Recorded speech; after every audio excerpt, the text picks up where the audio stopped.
right, lead heads, welcome back to the Nordic Components Talking Lead podcast. This is episode 170, and we are going to have a really good show today. We've got a fun guest on that I'm going to introduce you to here in just one moment.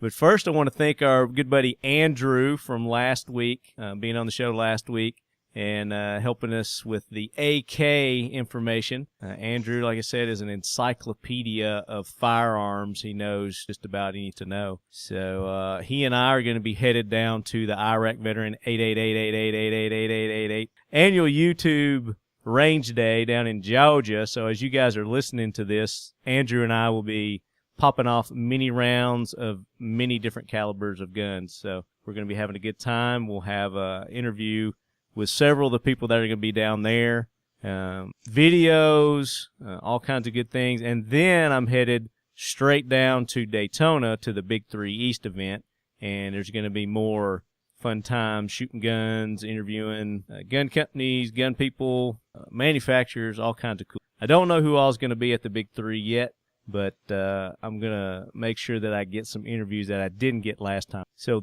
this week, we have a very special guest. We have the president and CEO of the San Joaquin Rifle and Pistol Range in Linden, California, Christine Zador. Is it Zador or Zador? Well, it was originally Zador, but it's been Americanized, so it's Zador. Zador. Now, is that Hungary? Is that right? Hungarian. Yeah, and we're going to talk about that. You've got some really neat from your family. I'll get into that a little. But introduce yourself. Tell everybody a little bit about you.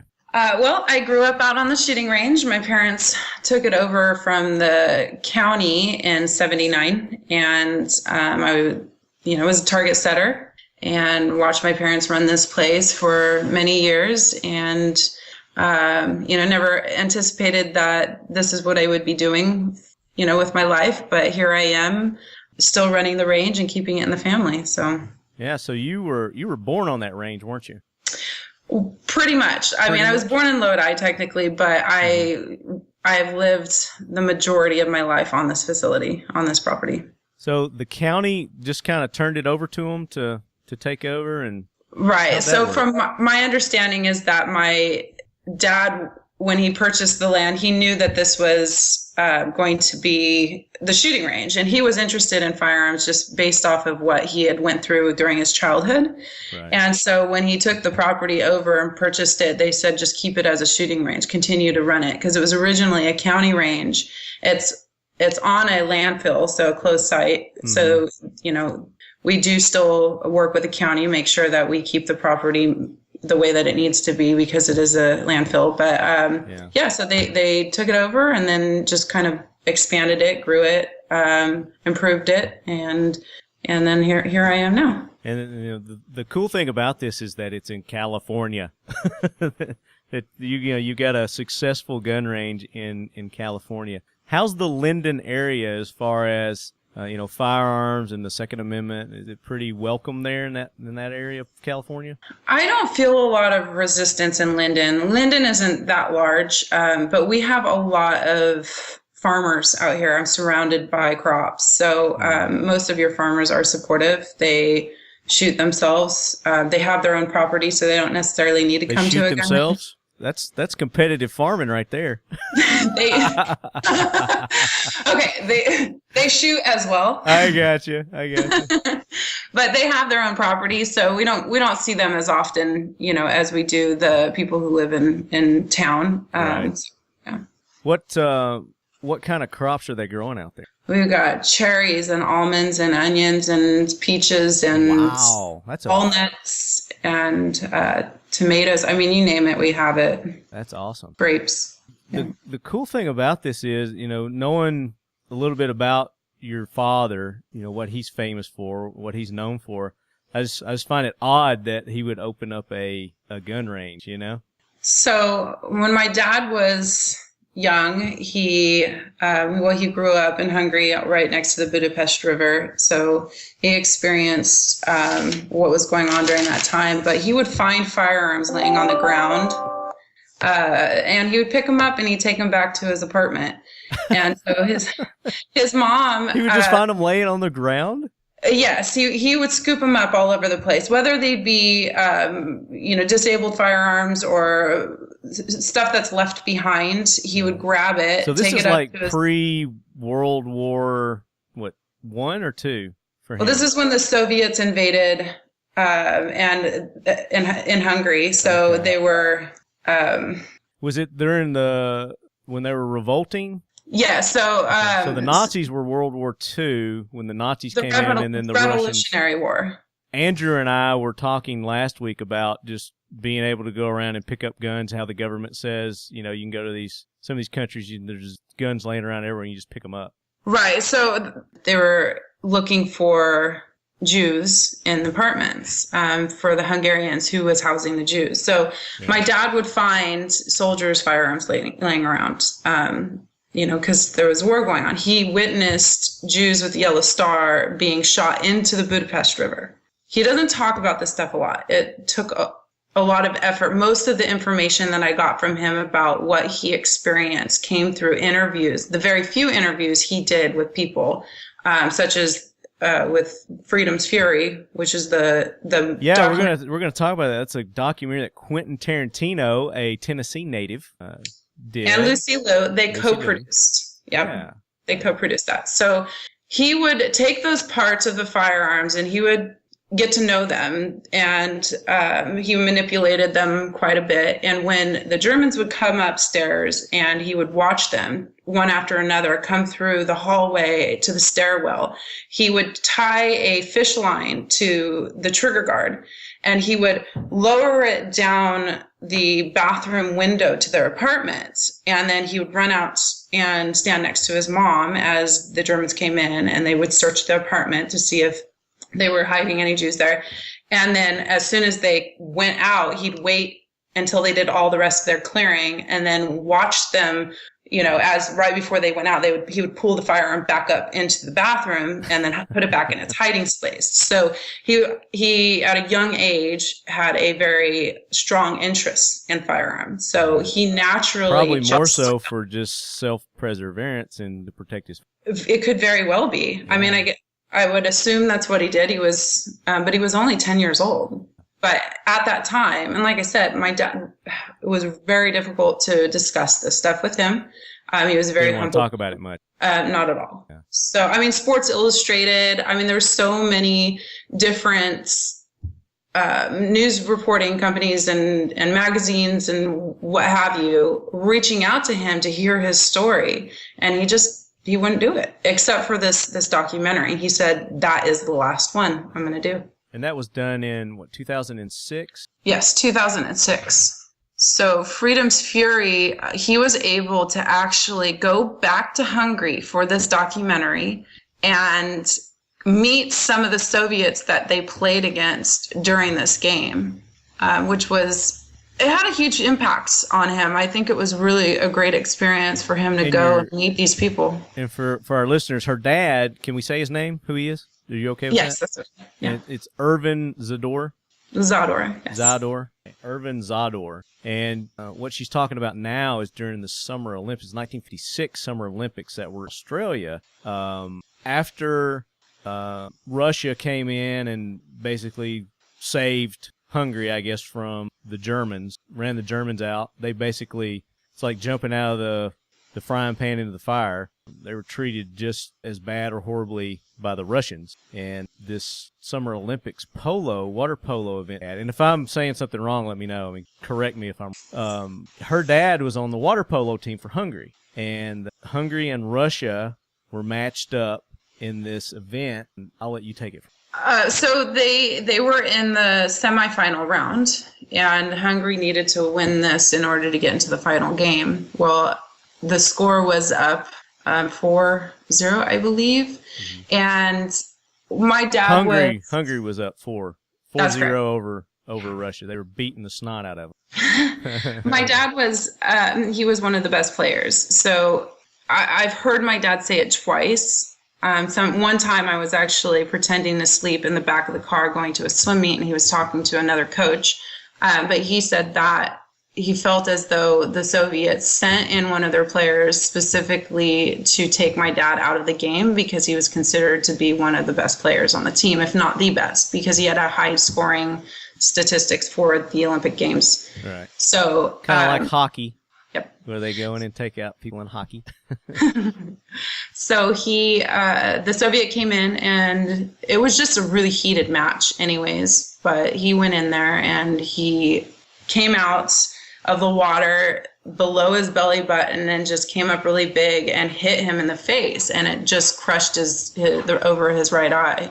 And it immediately just sent blood just sprawling through the water. Everything started to turn red, and the crowd was just hugely heated, and it was so intensified. It was kind of like, yeah, they said there were fights breaking out in the crowds, and they had to stop the game because of the crowds, the fights that were going on in the crowds. And exactly. It drew a lot of world, not just national, but world attention, this match. It's still known as the bloodiest game in water polo history. Many people still talk about it. This story was actually featured in this recent Olympic Games.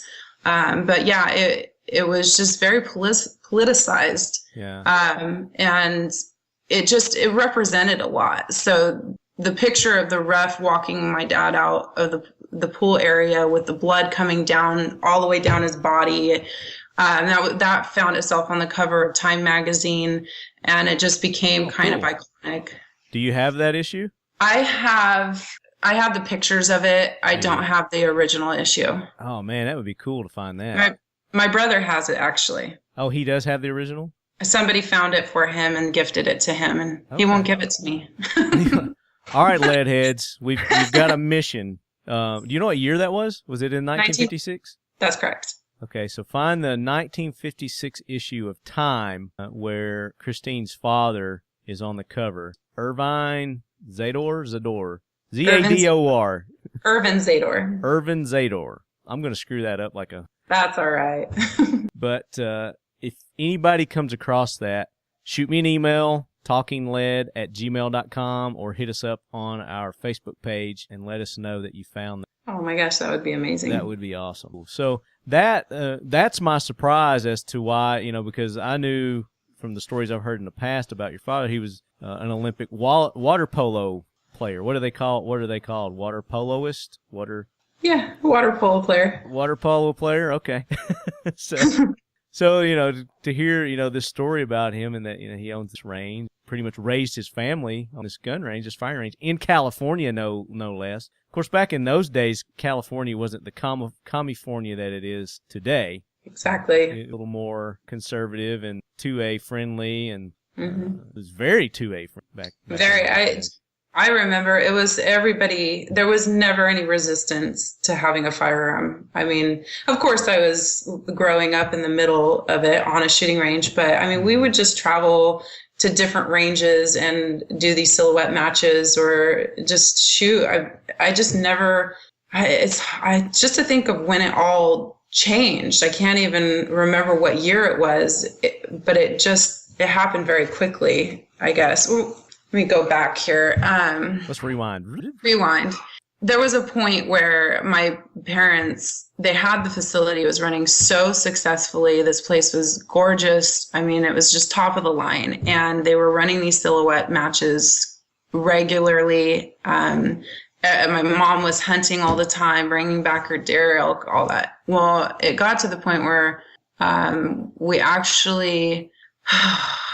know how much I really want to say about this, because I don't have 100% facts based off of the conversations that I've overheard through different conversations my parents have had, and me trying to dig into him. He didn't open up to me a lot about the specifics, but it's my understanding that there was some property behind the range there were some political things that were going on, and some of it had to possibly do with water. Sure. But that business that owned the property prior to the people that own it now have found an NRA member who made it very difficult for my parents to keep the range open. It took 2 years and a very long lawsuit They had to put up baffles everywhere. My parents, I mean, they took credit cards out in my brother's name. It bled them dry. And this was through the NRA? No. Oh, okay. There was just somebody who was working with them in order to put them through this big, long lawsuit that's almost, I mean, so close. Did it have to do something with pollution or something of the water? Or what was, no. No? No, I think somebody won some water rights that went. That's what I understand. But one of the major reasonings was ricochets. So they put the baffles up and whatnot. But it wasn't the baffle systems that they had to put up that like make it so difficult. It was the drawn out process of 2 years paying for the lawyers. And oh, Lord, yeah. I mean, it just got led into this long, exhausting, very depressing experience for them. So they went from loving this facility and putting everything they had into it to almost basically losing everything and almost shutting down. Yeah. So they didn't have any more to give. And they ran it as best they could with what they had left in them. And then they just eventually got too old and depressed. I mean, it was really hard. It was hard for us as kids going through all that. When I went to USC, they were just coming out of that lawsuit, but it took them forever to get back on their feet. My parents were so consumed with all of that there was just this absence of them being in my life while I was going through, my growing up and going off to college and all that stuff. So it was the hardest time that our parents kind of experienced, and it affected the range. So that's why when in 2008, when I moved back into the area, I started to help them with the facility, and I recognized that my mom had Alzheimer's. So my dad needed some help. And of course I was right on board and say, of course I'll come help. And by the time by the time I got in here, I tried to make improvements and help run the facility. I had so much catch up to do with, my mom and her changing of her mental status that it was really difficult. I had to stop coaching because that was my other full-time job and just focus on the range. So when my dad and I in 2011 made the decision to renovate the facility, we put everything into it. And because I couldn't stand it anymore. I was running the front office and running down the stairwell to be a range safety officer, and then running back up to the office to take in customers because my parents had it as a sole proprietorship. Mm. So when I made the decision to do it, I just got thrown into running everything. And people thought I was the biggest bitch. Can I say that on air? Well, people were rapid firing and there was rules. And so as people were making mistakes, I was developing these range rules and just taking in as much information as I could and just implementing new protocols and finding people to help with it and getting volunteers. And so it was just a long few years before that renovation happened that I was just trying to keep it open because it was just so much. It was so close to just walking away from it. Yeah. And I think if I was to walk away or any of my family members to walk away, the range would cease to exist. It became the most important thing to me because it was my parents' legacy. I mean, when my dad passed, I think that was the one thing that really hit home for me was, do I let 35 years or 34 years of their hard-earned efforts to just hold on and keep it going? Do I walk away and it's one of the few remaining public shooting ranges in California. So I felt a responsibility to just do anything I could to keep it going. And I've made so many mistakes along the way. I'm the first to admit that, but I've also learned so much about myself and so much respect for my parents for what they had to go through because the industry is not a walk in the park. It's not, especially now because of the politics. Where you're at. Yeah, especially in your area. It even makes it triply. Yep. So good for you for doing that. Good on you. Way to go, girl. So it's been, you came back in 2000, so it's been about 8 years you've been doing that now?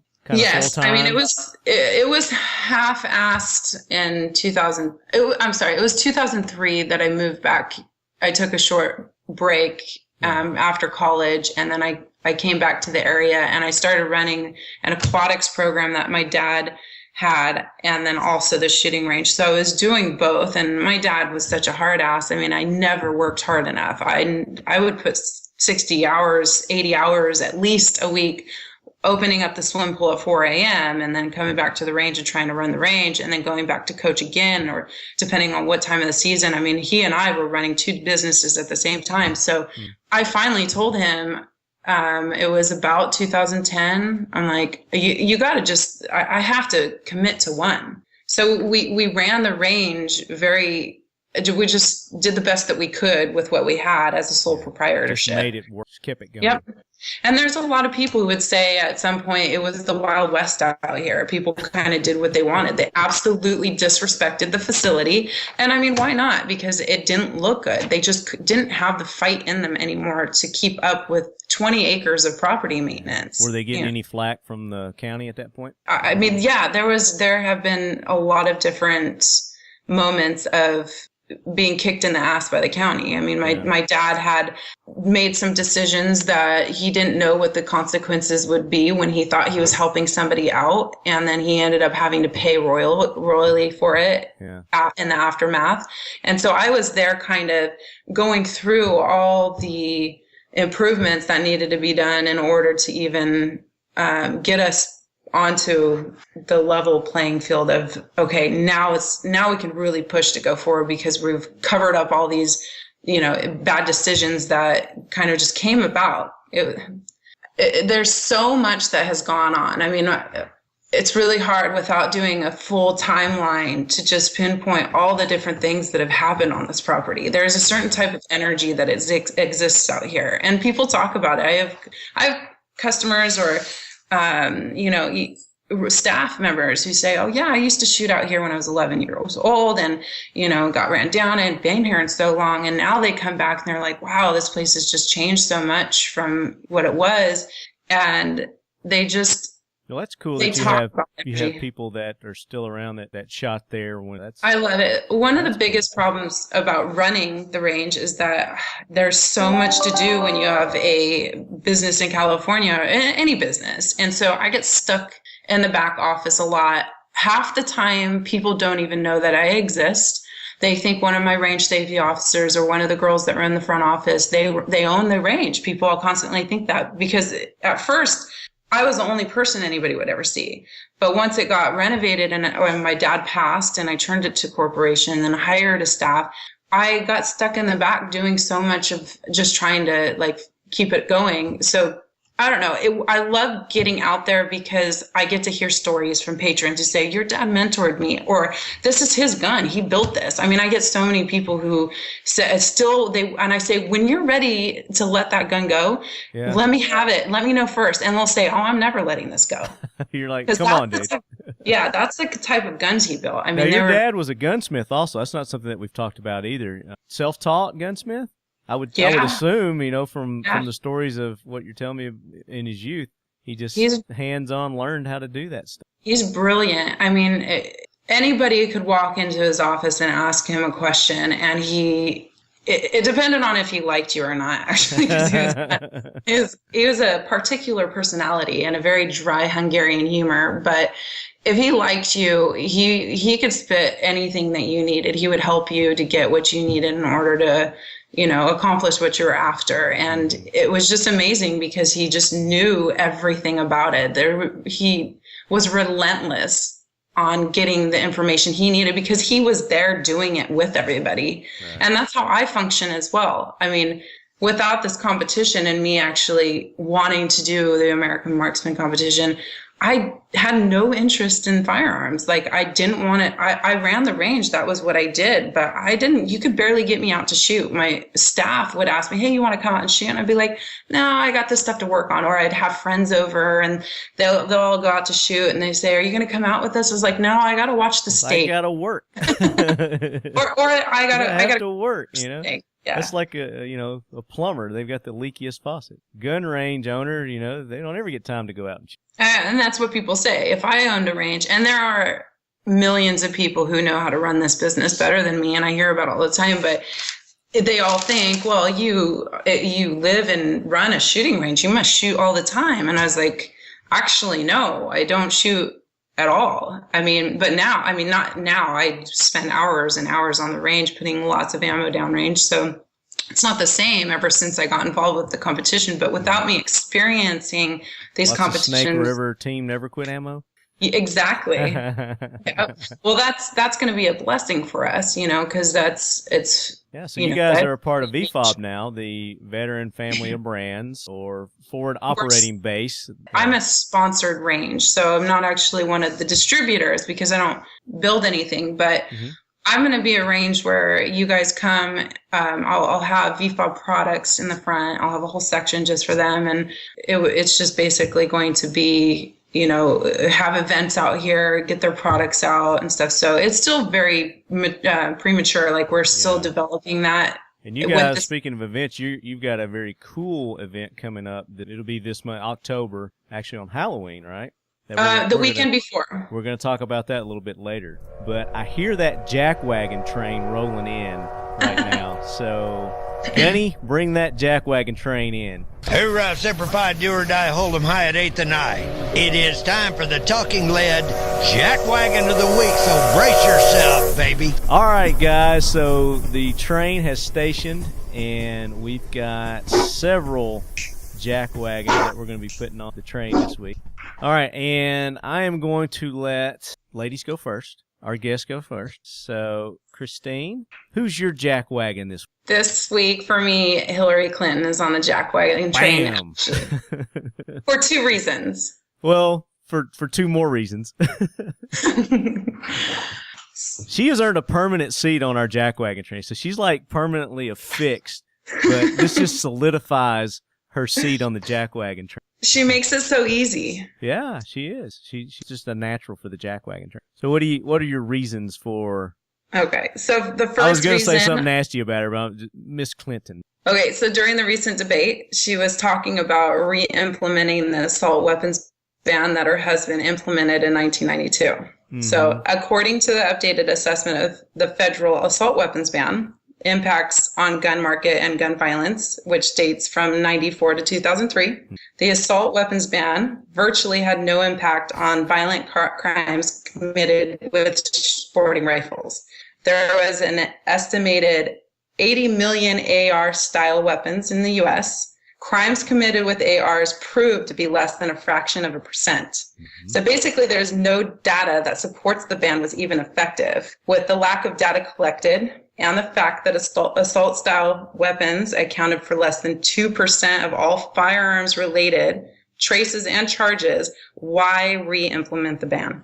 Because it just sounds like it's going to fix something that don't understand. Exactly. It's just talk. It's just lip service. That's all she's doing. It's just lip service. It sounds good, to the layperson that doesn't understand what it is, but in actuality, it has the opposite effect. Yeah. So that's reason number 1. What's number 2? Okay, so the second reason she gets put on is for wanting to repeal the law that shields gun manufacturers from liability if their products are used during an illegal act. That would be like suing Chevrolet because their vehicle was used during a drunk driving accident. Product manufacturers should not be held liable for an individual's disregard for the law and or the intended purpose for that product. Exactly. Now, if the gun malfunctions in some way and injures or harms somebody, then yes, absolutely. But if someone takes that and they want to use it as a hammer and, they hurt somebody or kill somebody with it, and then they try to sue the gun company for that, that's ridiculous. Absolutely. It's the individual's misuse of what it's intended for. That's the problem. Very good. So keeping with the debates that you're talking about, I'm going to go ahead and I've got a couple from that. Of course, that only leaves 2 more people that were involved in the debate, right? So the moderator, that Lester guy, what's his name? Lester. I looked it up. Anyway, the moderator, Lester, he just was just so blatantly biased with his questions and how he approached each of the candidates. And then his final one asking Trump if he would support Hillary if she won the election. And, of course, he didn't ask Hillary the same question. I mean, that's kind of the point of the moderator is, get both sides, give them equal time on the same questions. And that's kind of how they wrapped it up. Basically, Trump looked like he's given up. Like, yeah, she wins, I'm going to. And then Trump for actually answering the question and saying yes, he would support her. So Trump gets on the jackwagon train for that. So, there's 2 jackwagons. So the whole debate, a total train wreck, so to speak. Now, I've got another one I'm going to throw on. I don't know if you've heard about this, Christine, but there's been like an outbreak of like clowns. Yeah, there's been like clown hoaxes all around the country where people have been dressing up like clowns and like scaring people, harassing people. Have you heard about that? Yes, I've heard about it. This is crazy, and it seems to be more in the South, like Tennessee. Well, I don't. Maybe you have heard the same thing. I'm not sure, but what I've heard is that they're coming out from like the woods and just staring at people and creeping them out, and then turning around and walking away. Yeah. Back into the woods. Yeah. Yeah. It's just they're just like I don't know. I think this is it's leading to something bigger. Maybe I don't know. I don't understand what it is, but I think they've been going on people's like private property and standing in people's yards and doing it also. Are they proving a point of like, hey, we can be anywhere we want to be? And so, I don't know. That's kind of like the V for Vendetta people. What is that? What's that group called? The big internet people? Anonymous? Anonymous, yeah. It's kind of like Anonymous, but they're clowns now. Right. I don't know what it is, but some people have been arrested. And eventually somebody's going to get shot over. They're going to step on the wrong property owner's property, and they're going to get shot over. And then we're going to hear about it in the news. And, of course, if somebody's just standing on your property in Tennessee, unless you're threatened, life threatened, you can't use deadly force. If they're stealing your property, you can't use deadly force. Now, you can chase them down and beat them up, I guess. You can't shoot them. If they've got a firearm and you feel threatened, life threatened, then yeah, you can shoot them. But call the police. If somebody's just standing in your yard being creepy, call the police. And then have your firearm ready if they do something else stupid. But there's no need to take deadly like that. Just call the police, and they'll be there in about 10, 12, 30 minutes. Depending on where you live. Depending on where you live, exactly. Yeah. So yeah, I'm throwing these clown people that are dressed up like clowns and going around harassing people. So welcome to the Jackwagon Train, clowns.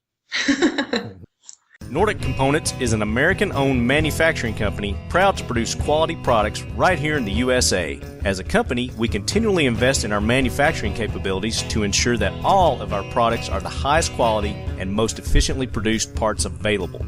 The Nordic Components business consists of 2 segments, manufacturing and sales. Our manufacturing business works to provide custom machine components for a variety of applications, with our specialty being firearm components. The sales business produces lines of branded firearm accessories to enhance and elevate the shooting experience. We are a company owned and operated by individuals devoted to shooting sports, and many of us shoot competitively. We attend and sponsor a number of events around the country each year where we listen to you, the consumer, and are proud to say that all of our firearm components are a direct result of your input. As a firearms accessory provider, our aim is simple: provide shooting enthusiasts with innovative products of uncompromising performance and reliability. Nordic Components. Check us out at nordiccomp.com.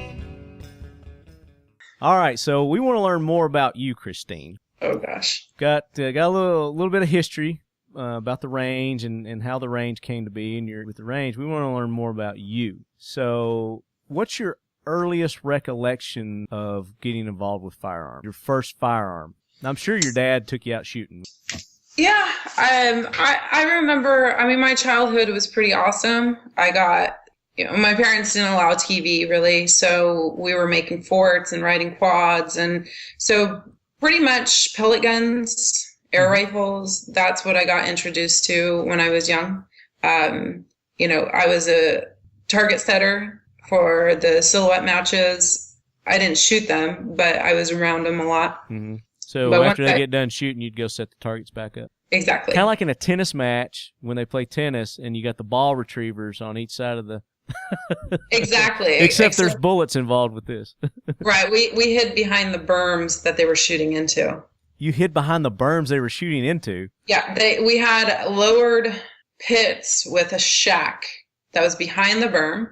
and they would call the target setters out, and we'd dart over the berm, and one person would pick up all the silhouettes and put them on the steel strap that went across the ground, and then the person behind would spray paint them with black to cover the mark.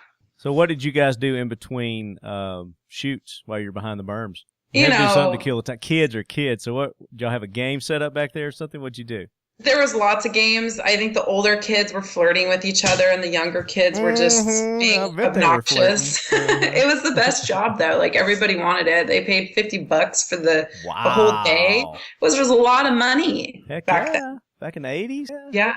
And we got hot dogs and barbecue and all kinds of stuff. So it was really fun. I mean, you would never get away with kids being behind a berm that's being shot into these days, but nothing ever happened out there. So except a little flirting, little flirting apparently happened. Well, and then you know how kids are. I mean, I heard stories of, you know, my sister did it, my brother did it. My sister's 8 years older, my brother is 2 years older, but I heard one time that my sister like dumped a can of paint on top of one of the other girls' heads. So, you know, there's normal kid stuff going on back there. Dumped a can of paint on her head. She must have been flirting with one of her boyfriends. Exactly. Jealousy. How many brothers and sisters? I have a brother, Anthony. He lives in Georgia. And then I have my sister and here in Stockton, and my brother who's also in Ervin here. So you got 2 brothers and a sister. Correct. 4 of you. Big hungry family. Yes. Where's your mom from? She American? Yes. You know, your dad, he defected right after the Olympics. That's correct. Is that right? Good for him. Yeah. All right, next question. I'm glad he did. I know you don't have any law enforcement or military background, but you said you went to USC. What did you go to USC to study? I went to play water polo. You played water polo? Okay. So That's what I expected. You know, your dad's a water polo. You're water polo. That's why I haven't done. I was never into shooting. I was more interested in riding horses and swimming. And then once I found water polo my freshman year summer, I transferred to a high school and commuted because they had a women's water polo program in Modesto. And I mean, it's in my blood. I fell into it. I did very, very well. So I got a scholarship to USC. But this was all happening while my parents were going through a transition and whatnot. So my freshman year, I scored the winning goal to win the national championships for USC in the 5th overtime, nice. Which actually has a fun little story. I don't know how it's any blood involved with that one. Well, a lot of games there was a lot of blood. Either I or other people were bleeding. You know, it's a very, very tough sport. You know, I've had small concussions and split eyes and all that, and I loved every minute of it. But it was my greatest love. So that's what I did for most of my life until, you know, it's so weird, right? I grew up on the shooting range and I never really wanted to shoot. Mm-hmm. So, you know, it's kind of common though for, you know, especially a lot of kids that if their parents do a lot of it or into it pretty heavy, then the kids tend to want to do something else. Yeah. Rebel, well, I guess. It's either way. I mean, unless you're Mikulik's daughter, right? Yeah. I mean, it can go either way. Either you rebel or you... It can. It can. It seems like I hear more people kind of shine the opposite, trying to rebel. But when you got a lot of kids, then, you know, obviously 1 or 2 of them are going to take it up. Well, There's always one that's, you know, the black sheep of the family. My dad was a gunsmith. He liked the tinkering with the firearms and developing things that were so precise. He wanted to make sure that everything he did was the best. So he loved that game. My mom was the hiker, the hunter, the shooter, the horseback rider, the fisher. She was the one who brought back the deer and the elk and sometimes bear ass, you know, and I guess I rebelled from her.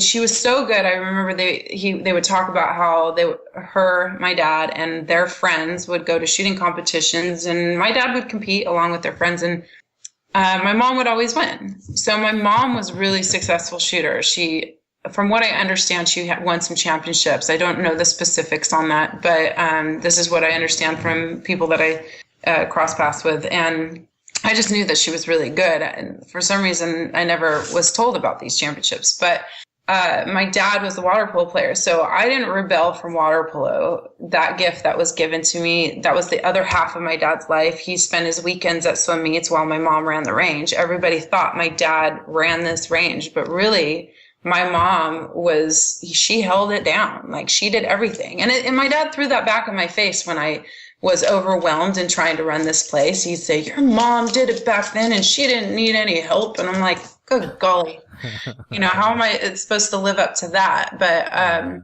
so it's interesting that I got to do what my dad was, what was in his blood, what he was really good at. And my water polo story is very interesting, and I could have gone to the Olympics had I stuck with it. And so I feel like I really missed an opportunity. I don't have very many regrets, because I believe that you go through hard moments in your life that kind of develop who you are, and you have to learn from things so that you learn to appreciate when things are good. So, it's one of the regrets that I have, is that I stopped before I really had the opportunity to do what I loved. But what? You would have had a regret had you not done it. Well, yeah, my life would be totally different. But now I have an opportunity with my mom's talent to, get into the shooting world. But it sounds like you're still coaching the swimming, or you were from past conversation. I coach water polo. My brother took over my dad's aquatics program. So when I told him, hey, I can't coach and run this pool and do the shooting range, he said, well, okay, you can do this. What do you want to do? And I said, I want the shooting range. And then my brother was a mason. And basically, when I pulled out of this aquatic center, my brother came in behind and started to take over what I was doing and kind of taking over the business from my dad. You said he was a mason. Was he like a bricklayer mason, or was he a Masonic Lodge member? No. Okay.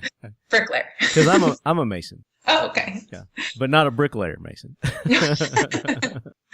I'm glad we clarified that. Yeah. So, I don't know. I guess I have an opportunity now to do what my mom did very successfully. So I get a second chance in life to really kind of follow suit with that. And that's kind of where my fact to fight the myth comes into play. Okay. Well, we're going to do that here in just a few minutes. But I still got a few more questions. Okay. All right. So when it comes to pop culture, what is your go-to, whether it's a movie, a song, a magazine, a TV show, what is your go-to that's gun-related or somewhat gun? Oh, gosh. Well, I suppose it would be just researching YouTube videos. I don't have television anymore. I haven't had it for almost a year. I got rid of that. So I don't fall asleep watching anything anymore, and I don't have time for it, really. So most of the things that I do is, social media is such a great tool that you get to learn about different people and what they've gone through. There's just so much information. It's really hard to... What kind of videos do you like watching on YouTube? Competition style. Whether it's USPSA, 3-gun, any of that, right? I've heard a lot about Top Shot and these programs, but I just don't have access to it unless I sit at my computer and really So you really love the Talking Lead videos on YouTube? Right, that is the top of my list. and this is what's You're like, you got a YouTube channel? I've been doing this, running this range for 4.5 years by myself. My parents, my dad, he pointed fingers. I asked him when I needed help, what do I do here? What do I do there? As we were developing and improving the range. And he never really was interested in television, or we never talked about politics. It's just so weird. I don't know why, but he just would not get involved. I mean, it must be because of what he was brought up in, what he saw during that experience. So I never really had an interest in any of that stuff. So for 4.5 years now that this has become my sole focus, I've had to really just learn as I go and try and research as much information as the time presents itself. So do you use YouTube as a research tool also? Kind of? I wouldn't say most of the time, but Google. Yeah. Google. Yeah, because there would be something that I find interesting. I couldn't possibly learn everything that I needed to learn as quickly as I've been kind of just placed in this setting to run a shooting range by myself. So have you traveled to other successful ranges just to kind of see what they do and how they run things? Have you tried that? Recently. Yeah. Just recently because I started to shoot. Yeah. So I mean, I always knew this. The first 2 years was really difficult after my dad. When I first changed into the corporation, I spent a year taking care of my mother. I mean, it was the hardest thing that I've ever experienced. And while doing that, I was trying to keep this range going. So when she passed that following year, I then had to mourn the loss of my dad and my mom at the same time because I really didn't have the opportunity to do that. So year 2 was very hard for me. Mm-hmm. And there was a lot of things that presented itself along the way that made it even more difficult. Sometimes the industry isn't as welcoming as you would think it would be. And so there's these different challenges and these really great learning lessons that I've gotten to experience to get myself into year 4, where I'm really taking what I've learned in the last 3 years and what I've gone through and just using it to propel me into a more positive focus, making sure that this place stays open as long as we can keep it in California, whatever I can do to stay ahead of the politics. And now it's a race for having enough time to do all the things that have been coming up, the competition shooting, the events, the new programs at the range, podcasts, and this, that, and the other. I mean, there's just so much opportunity. I'm so grateful for all of it, but I mean, it is a lot of work. It is. And I mean, I love it. It's great. It's amazing. But I think it sounds like you've taken on a greater appreciation since you've actually started shooting yourself, and you're able to see more what you need at that range yourself now. 100%. And I believe that my very amazing, awesome staff would agree. When I made that decision to start that competition, I found a very deep love for the sport that probably has been there for a very long time. I just never looked at it and let it come out. And now you couldn't keep me off the range. Yeah. I mean, if I didn't have to run the business, I'd be shooting the whole time. All right. So what is your next want to have, whether it's a gun or piece of kit, what's your next gotta have? I am so fortunate right now. I have a competition shotgun. I have a precision rifle. I've got a 22 long rifle. I've got a new pistol for competition that I'm running. I've got a competition AR that I've got coming. I've got everything I need except for I want a 17 HMR. And that's because, well, for one reason, 22s ricochet quite a bit when you're shooting, but we have a lot of coyotes out here, and I've never hunted before. I mean, I'm full support of hunting. I eat meat, but the way that I love to eat meat is when hunters and the people that come and frequent the range, they gift us some stuff, and that's what I like to eat. I believe that hunting would be the best way to experience that, because you go out there, you get it for yourself, and there's just this relationship that you have with what you're nourishing your body with, right? So I believe in that, but I just never had the platform to get to that point. I mean, I was running the range, but I've just been so consumed with my life and the things that have happened during life that I really haven't had that opportunity to go out. So I have rifles that are coming in that I'm going to be able to, start tinkering with them and getting in there, and I'm learning more and more. I mean, my dad and I were hunting. You're going to take up hunting. Awesome. It's going to be, I'm excited, but very nervous about it because, I mean, I've shot varmint with my dad, but I've never had to pull the trigger on a deer and I don't know. It's tough, especially if you're an animal person. You love animals like Which I do.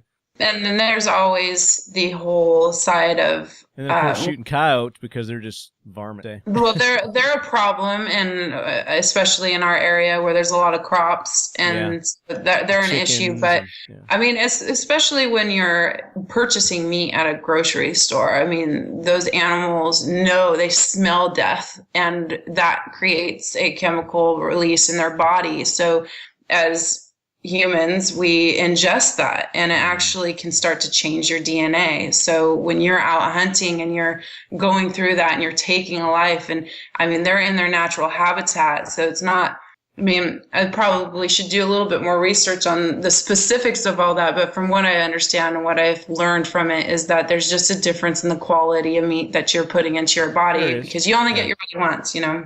Now, where do you plan on going on your first hunt? Your first big hunt? I choose not to project. Whatever is supposed to happen is what's going to happen. When it's supposed to happen, it will happen. Okay. So you don't have anything planned yet?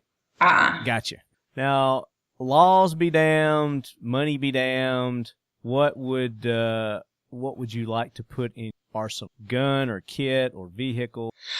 You could have anything. If that was what it was, I mean, I would.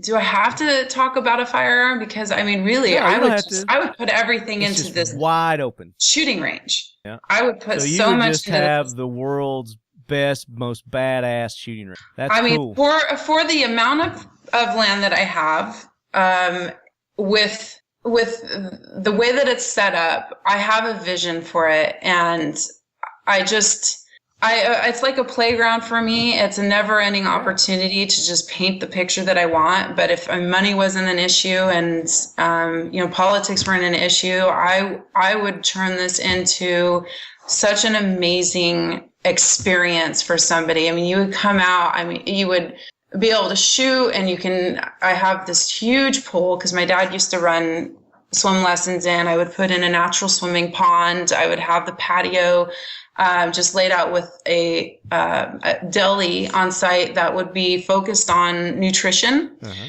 I would like to have a youth program where these kids can come out kind of like an internship or whatever, but they can grow food on site and, maybe have veterans helping out with that so they get their hands dirty as well. And it creates that connectivity with the youth and the veterans, because kids need to know the history of why we are here and what our freedoms are. So having the opportunity to do that, and then they can harvest the food, but, get off their phones, right? And then they can bring the food into the kitchen. They can cook stuff for the patrons. I want to have a juice bar. And every time you purchase, some sort of food out here, it to be so clean, and it helps you understand. It would be educational as well. What is the juice for the day? Well, we're using beets and we're using carrots and we're using this. Well, why is that food so good for your body? Well, when you have it fresh from, the skin isn't cut into, then you can nourish your body from the inside. I like this range. I want to come to this range. And are you going to have because if somebody comes to this range, they're not going to want to leave. So are you going to have a hotel room set up, a lodge style kind of thing? And of course I've thought about that. So I want to put in this really awesome Connex style building where we take a bunch of different connexes and layer them, and different with a common room. Mm-hmm. So there's a central place for people to get together, but it would be separate from the clubhouse that we have right now. And then they come for breakfast before they go train for the weekend. And the training would be, from nomenclature of a firearm to self-defense to introduction to competition shooting or youth-based programs, anything. I mean, hunting we classes, would have safety classes. Exactly. Yeah. Public awareness courses, women's only. That's the first time we've had somebody say, a range. Laws be damned, money be damned. They would build those badass kick-ass. And then I have in the very back of the property, I have this huge pit. It kind of changes temperature when you go down there, but I would love to put in a tactical village or just any type of, you could do so many, there would be 360 shooting down there. So you would have an opportunity to do something totally different, and it would be an experience. It could be changed all the time. Have you heard of Rock Castle Shooting Center in Kentucky? No. Look up Rock Castle Shooting Center in Kentucky. You don't have to do it right now. But they have a huge range, and they've got it's a lodge. They've got a lodge where people can stay. They've got a restaurant there, and they've got these awesome caves that they have shoots in also. They have competitions out there. Some of the people will set up stages in the cave. It's really cool. But they've got a golf course on there, and they've got what they're calling their 2A community, which is a residential section that can come and build their houses and enjoy, like people will build their house on a golf range, they build their house on a shooting range and enjoy all the amenities that come with that. And then, of course, being in the survival mode, they have self-sustained water and like that as well. Well, and I would like to have compostable toilets and all sorts of things out here that introduce the youth into this permaculture type mentality. So yeah, I think I would love that range. Very cool. Yeah, I would love that range. The one you're building. That's I was talking about the one in Kentucky. Yeah, the one in Kentucky. Yeah, you'd definitely like it. And I'll have the one I'm building too. Yeah. I mean, I hope that's like my biggest fear. That's what you got to do. Is you got to travel around to all these different ranges and take the best from each. Make your mecca. Well, I had this thing in my head when I first initially started using the facility where I didn't want to be like any other shooting facility. So I tried to stay to myself because I didn't want the influences. I knew that there was so much that I needed to improve on. I knew that I needed ideas and all that, but I wasn't ready to really go out and absorb what everybody else was doing because I want to be something different.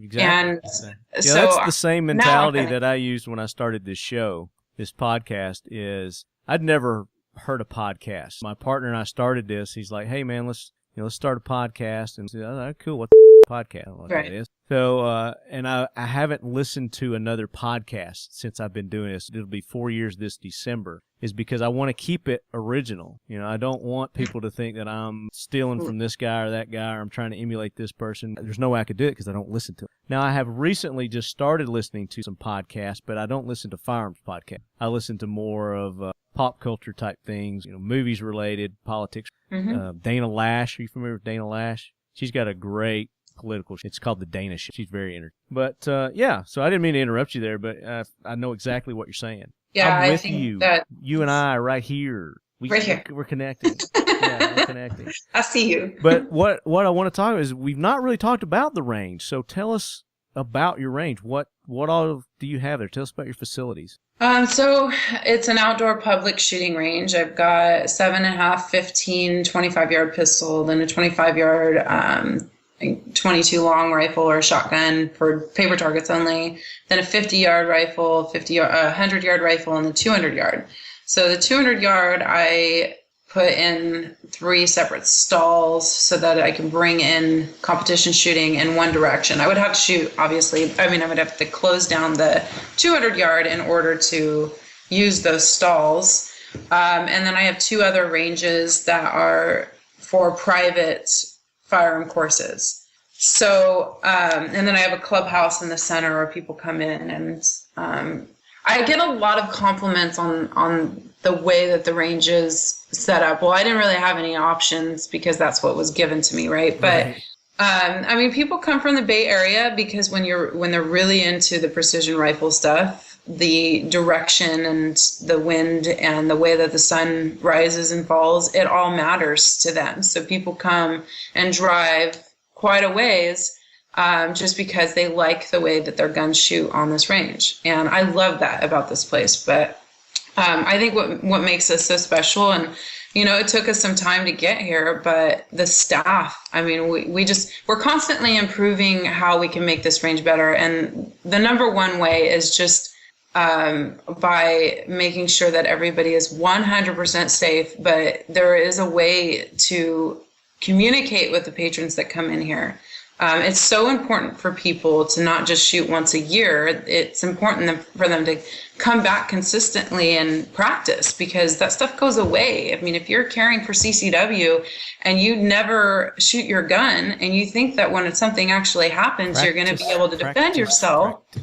Exactly. And so I want to develop programs that are easy. It welcomes them back in to practice, and they get a instructor to oversee what they're doing, so it can help them with their their movement and whatnot, and it's all in a very safe environment. It's hard to do that when you're on the public firing line. I mean, there's so many people who say, well, why do you have this rule, or why can't you do this, or how come we can't do that? And it's just like, well, after being on the shooting range for as long as I have, and I've seen the amount of safety violations and the attitudes of how some people are, and we have people from the public who are coming out, and everyone thinks that they're the best shooters ever, it makes it so difficult to keep everything safe. So we have to keep things very uniform with our staff and with the customers. And not everybody likes it, but then there's those who we want to be out here shooting are like, I'm glad that you implement that. But how do we get to the point where we can practice pulling from our holster? We can't do that on the line. Well, I started the shooting club, and I have so much more that I want to do with the shooting club, but it started with ladies pistol night. And the reason why I started that initially was because I was getting phone calls from ladies who, oh, my husband, he gifted me this pistol, or my dad gifted, or my grandfather gifted me this gun, and I live in Stockton, and I'm scared sometimes. I'm a single mother, and what do I do? How do I don't even know where to begin. So we developed this program very inexpensively. They don't have to give. And what are these people thinking when they gift, somebody a gun, especially somebody who's never used a firearm before? If you're going to gift somebody a gun, gift them training also. Right. Give them a big old training class along with it. Exactly. It does them no good if they don't know how to use it. Right. And then we see so many people. I mean, initially, I didn't want my range safety officers to be educators on the line. I want them to make sure they're focusing on that safety. Safety. But in order for us to keep a safe range, they need to educate people. And the best thing about them is that we've gotten to the point where we educate while overseeing what they're doing, and we talk them through. So we're not doing it for them. We're teaching them how to get better, which really isn't the role of that shouldn't be what they're taking on. But in order for us to stay safe, we have to do that. Yeah. And we say, you need to take a class. Well, everybody says it's so expensive and this and that. Well, I mean, you're going to own a firearm. There's a responsibility. Exactly. I mean, we have to protect the Second Amendment. If you don't know everything about it, educate yourself. And that's what we want to the responsibility to learn how to use that firearm in a safe and proper manner is your responsibility. If you're not going to take 100%. On that responsibility, then you don't need a firearm. Exactly. And if you're interested and don't know how, then we've got a program for you. I mean, we'll make it happen. I've made our shooting club classes so inexpensive. But it's really just about, it's like a community service almost. I've got these trainers on board who, I mean, they really deserve so much more for what they're doing. But we're all under the same impression that we need to make sure that these guys are getting the proper initial training that they need. They have a platform to do it. And it's because there's a lot of people who don't have a lot of money and they're strapped for cash, that they can't afford a $200 8-hour class on the weekend. So we break it down for you. Start with this and then come back for this one and then come back for that one. And it's, just do it at your own pace, but just do it. Here's how you can do it. We've made it available to you. There's really no excuse. Again, if you're going to take on the responsibility of the firearm, then the classes come along with it. That's part of it. That's part of your expenses. It's part of being responsible to a supporter. So just do it. Yep. And of course we're preaching do it regularly. We're preaching to the choir here because our listeners know that. Right. Our lead heads are very well trained and educated. We got a smart group, but they know to preach it the layman that don't know the proper techniques and rules and safety measures.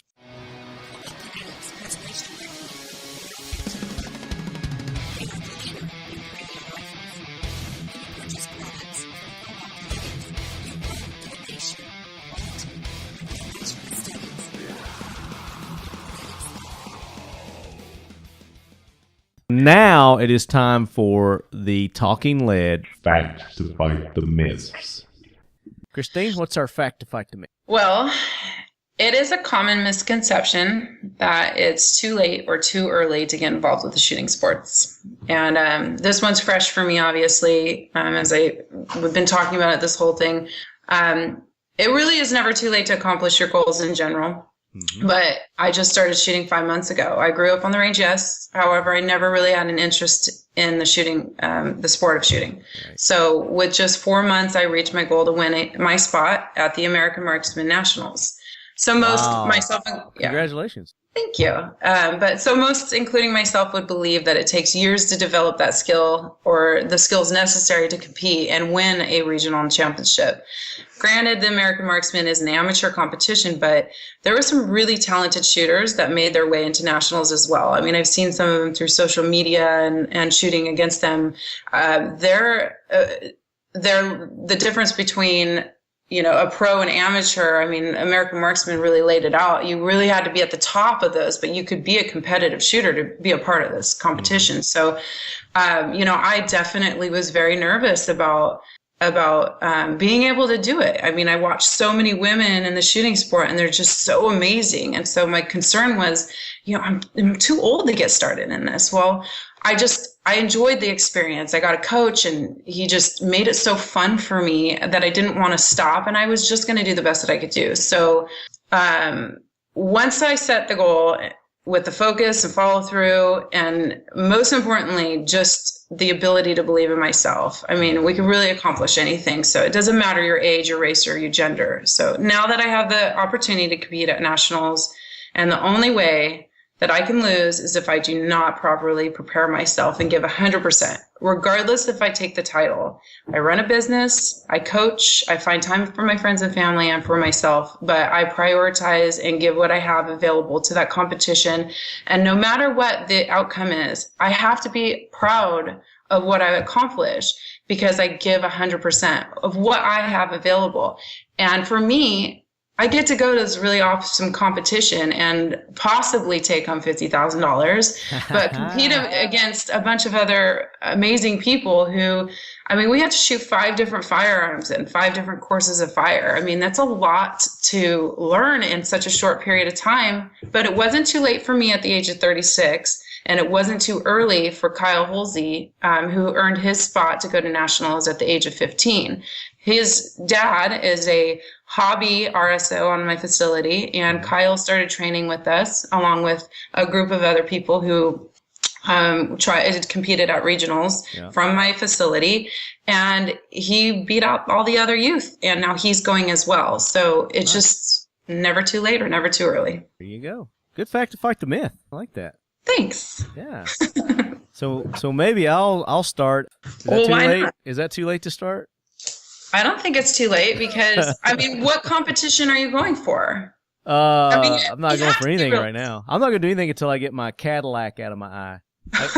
I got a cataract in my left eye, and I went to the eye doctor yesterday, actually. I'm supposed to be following up when I get back from Florida, see about getting. But once I do that, then I'm ready to get into.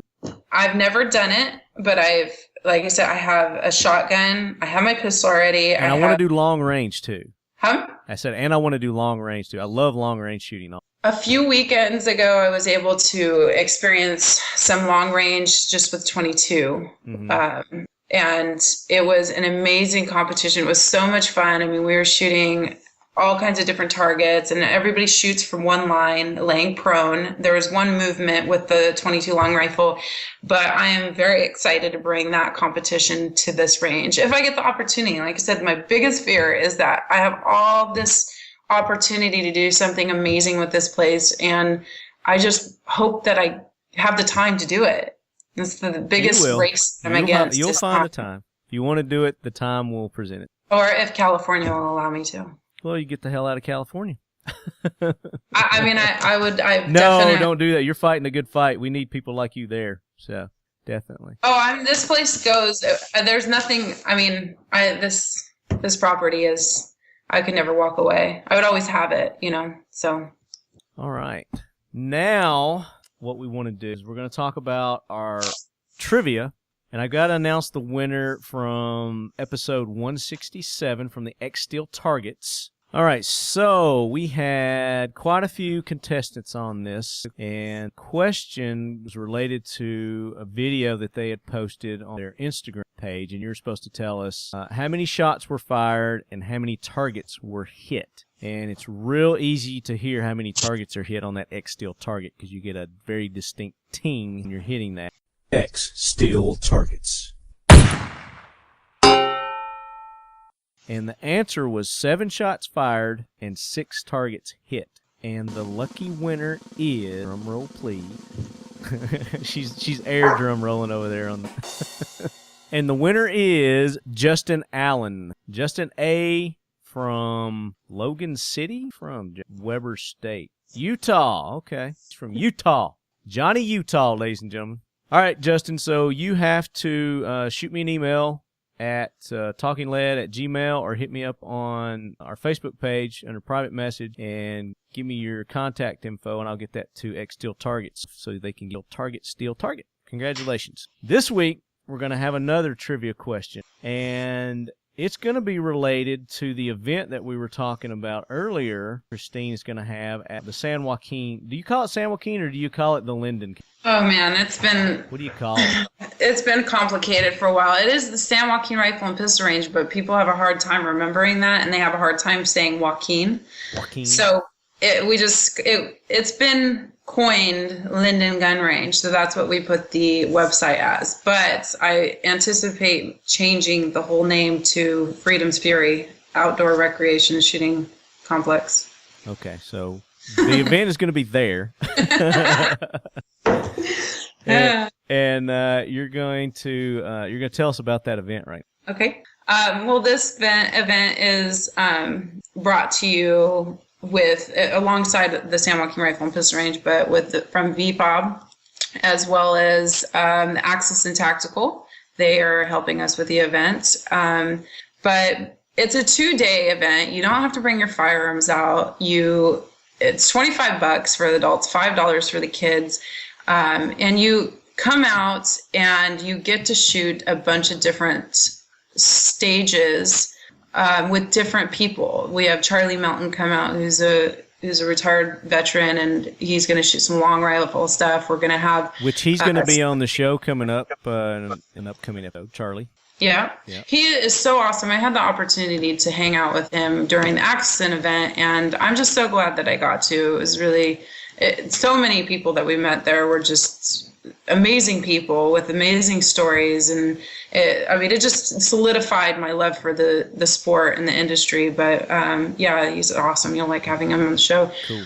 So we're gonna have a bunch of different stages, and you get to go and you get to shoot one-on-one and try something different, or do something fun. We're gonna have nat warfare there, so we're gonna have moving targets. You're gonna be able to try and shoot at this moving target, and it goes up to 22 miles per hour, I think, or 23. It's so fast, and I got the opportunity to shoot it when they came and visited with Jeff Axelson and his family, and came out to the range, and I got to do that, and it was really cool. So I know people are going to love that. We're going to have a range specifically for the youth. So it's 22 long rifle, air rifles, and it'll be pumpkins and squash and all kinds of stuff that we can put together. We're also going to have each vendor. A lot of splatters, a lot of things that'll explode when they shoot it. And I'll be so excited to do it because it's so much fun. I like doing that stuff too. I'll be on that range the most. You have some zombies out there? You can shoot some zombies? It is Halloween. We'll have some fun stuff for sure. We're also each of the vendors will have bowls for the kids to trick or treat at. So we really wanted to make this kids focused. You can do it as a family. Yeah. And we'll have a bunch of vendors close to the clubhouse, and we'll have both VFOB and outside vendors. So being able to just get more knowledge about what's new in the industry and fun things to have. I mean, it's like a shooting carnival. Yeah, I guess you could say. It sounds like, yeah. Right. And it's going to be October 22nd through the 23rd, right? Starting at 10 a.m. going on to 5 p.m. So if you lead heads are out in the California area, or you want to go ahead and start planning now and get your tickets, and then get your tickets online, right? Or do they just buy them at the door? Well, you can get them online. Okay. We'll have them sold at some local gun stores. But online is a good way. You get to read about all the different events that are going to be on the different ranges that we have. And or you can call in, you can come into the office. So there's plenty of ways to pick those tickets up. But if you want to win this trivia prize, you're going to have to go online and yes, exactly. and get the answer for the trivia question that we've got coming up. That's going to be an awesome event, and it is VFOB is going to be involved with that. So you guys make sure that if you have an opportunity to go, it's going to be a great time. Get out there, support the San Joaquin Rifle and Pistol Range and VFOB. And actually, some of the proceeds will go to support the Matthew Axelson Foundation as well as the Lone Survivor Foundation. Awesome. Very good. So even more reason for you guys to go out of your way. Don't go trick-or-treating. Get your plane ticket. Head on out to Linden, California, and attend this. It's only $25 for the adults. And what, $5? Yeah. For the Utes. The Utes. They're important. They are. They are our future. Get them off those phones. Off the phones, out from in front of those TVs, playing those video games, which I do that sometimes. Mm-hmm. All right, so let's hit them with the trivia question. What do they got to do? What are they going to win? Okay. So I thought you were going to do this. They're going to win. Well, I'd rather hear you talk than me. They will win 2 tickets to Extreme Halloween on the Range. So, yeah. 2 tickets. All right, there you go, Leadheads. There's 2 tickets up for grabs here to attend the Extreme Halloween, October 22nd through the 23rd at the San Joaquin. See, I jack it up too. San Joaquin Rifle and Pistol Range in Linden, California. And what's really awesome about these 2 tickets, so even if you're not local and maybe can't make the event, but those tickets will enter you to win a prize for our raffle. Okay. And that's kind of where we're going with this, right? Okay, right. Now, they don't have to be present to win. Is that correct?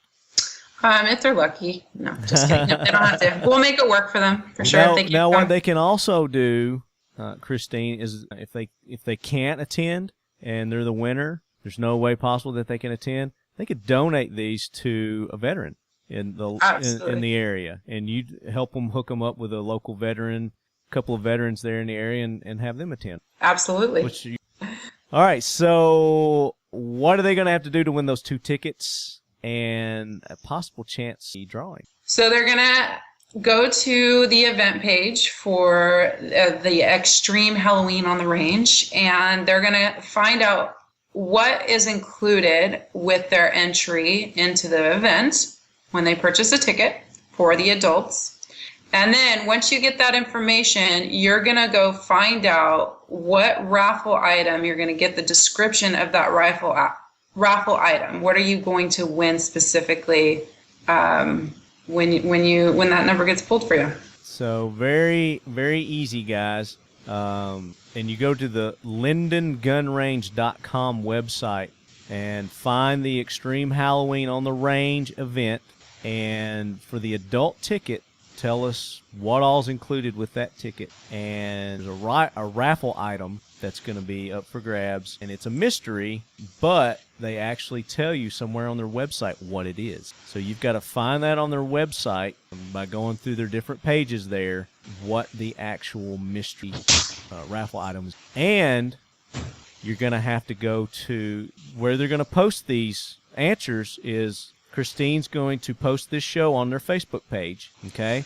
And under that link to the show on, what's your Facebook page? Is it Joaquin or Linden? /gun range.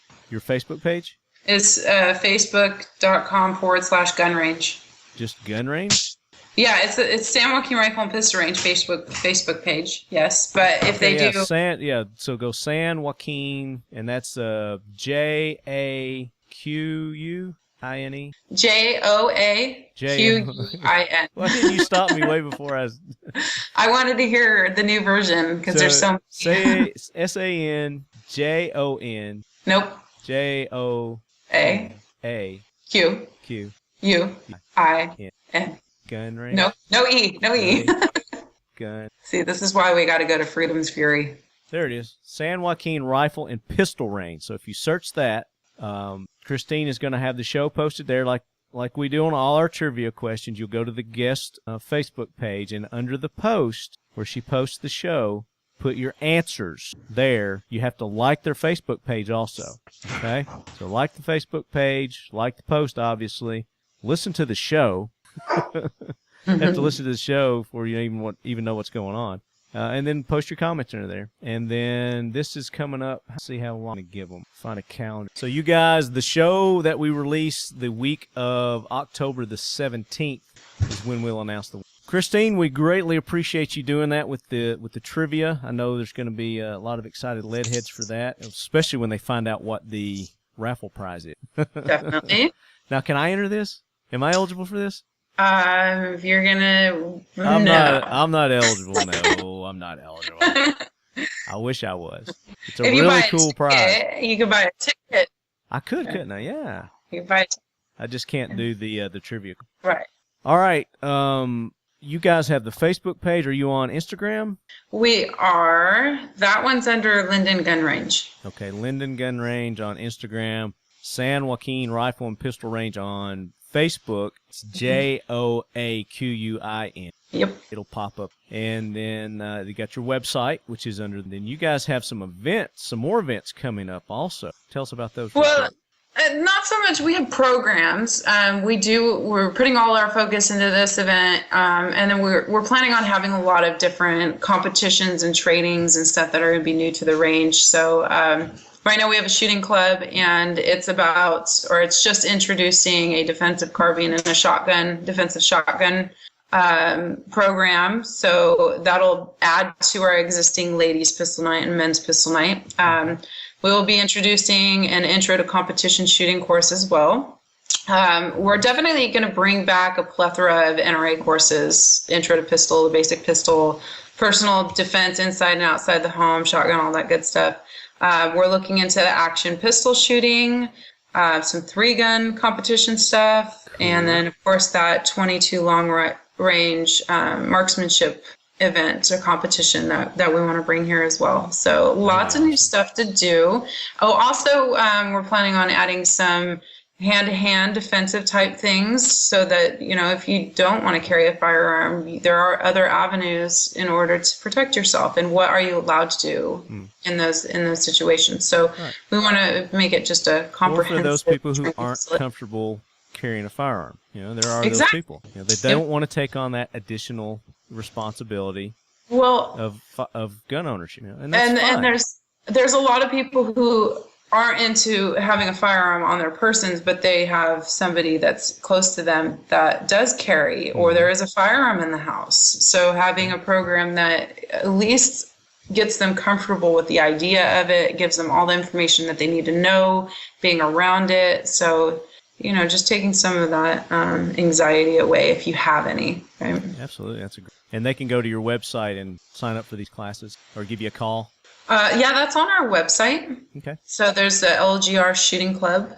Click on that, and that gives you all the different options that are coming out, and plus all the new ones we're going to be adding soon. Well, I'd love to come out and visit the range sometime. Maybe do some videos. And of course, it sounds awesome out. I'd love to have you. Like you to come for the event. October. I'm not going to be able to make that. It's too short notice for me. Okay, next time. Yeah. Now, are you guys going to SHOT Show or any of those kind of events? Do you go to those? Definitely. Okay. Well, we'll have to hook up at SHOT Show. Hopefully, if things went really well, I believe they're announcing the winner of the American Marksman Nationals at SHOT Show, so I'll be there for that, and I'll be there for. Hopefully, they're calling your name. Well, that would be excellent, but it's such a hard thing to do because there's 8 people in each division: women's, men's, military LEO, and youth. So in order to win that title, you have to win your division and then go to the final 4 with each of the division winner, and the person who wins that gets the title and the $50,000. So it's not going to be easy.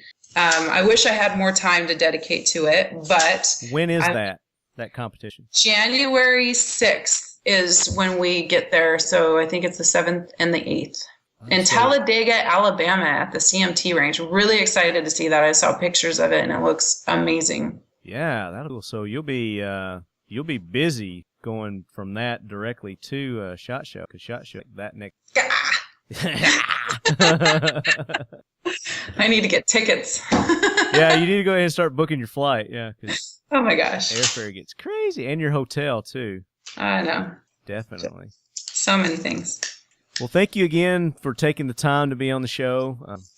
Thoroughly enjoyed hearing a story about the range and how it came to be, and your family. Just amazing. Thank you so much for having me. I really had a good time doing this, so thank you. And thank you for supporting VFOB. Appreciate that. It's my pleasure. It's a great program to be involved with. Gotta have you. A place to support. Gotta have you on. Maybe just a brief thing, and let us know how the Extreme Halloween goes. Okay. Let everybody know how it went. Of course, Leadheads might be a winner of that mystery. No, they would be super happy. Yeah, they just saying. I'd like to thank all our sponsors, Nordic Components. Check them out at nordiccomp.com. And we're going to be getting some videos with their new rifles coming up very soon. And Iraq Vet 888 event, I'm hoping to get a lot of videos. You never know how that may be getting shots of me shooting other people. Cobalt Kinetics, check them out at cobaltkinetics.com. The Cobalt Kinetics 3-gun team is really kicking ass, so make sure you guys are following them on their Facebook and Instagram. I'd like to thank Frontier Tactical. FrontierTactical.com, their Warlock system. They just came out with an adapter for the free float handguard, so make sure you guys check that out. Awesome piece, and a lot of people have been asking me float adapter. They've got it. Now, trick your AR out into multiple calibers, up to 68 different calibers from one AR, I believe, is where they're at now on that. Very cool thing. X-Steel Targets. Glock, the official carry of Left Hand at Talking Lead. I rock the Glock 23 and the Glock 27. You guys check out Glock USA. Hoping to get an interview with them coming up at the Big 3 East. Corey down there, and he eluded us last year. Multicam Pattern. Check them out at multicampattern.com. The Lead Sled is going to be traveling from Tennessee all the way down to Florida this next couple of weeks. So if you guys see me out, give me a honk, shout at me, come up, say hey, and I may have a little special prize. All right, Christine, thank you again so much for being on the show. We're looking forward to having you on again. Definitely talk about that Extreme Halloween on the range event. Definitely. And as always, Leadheads, keep your loved ones close. And keep your firearms closer. And train at your range. Bam.